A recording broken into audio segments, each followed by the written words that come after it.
Des risques de contamination dans la famille, il faut bien se laver les mains, se couper les ongles courts, ne pas s'échanger les serviettes et les gants de toilette.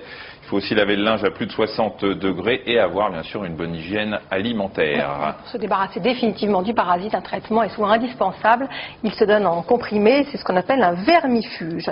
Autre ver réapparu en France avec les voyages et l'immigration, c'est l'ascaris, un ver qui vit dans l'intestin, regardez, qui peut atteindre 17 cm. Regardez ici, comme c'est assez étonnant. Il provient de l'eau souillée, des fruits et des légumes mal lavés.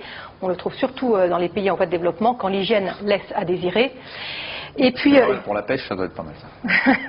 Et puis, dernier parasite dont nous parlons, c'est l'un des plus fréquents en France, surtout chez les enfants, Michel. Oui, il est responsable de la lambliase. C'est une infection qui passe souvent inaperçue, avec des symptômes mineurs, une diarrhée, des ballonnements. Et le traitement se fait aussi avec des médicaments spécifiques des parasites.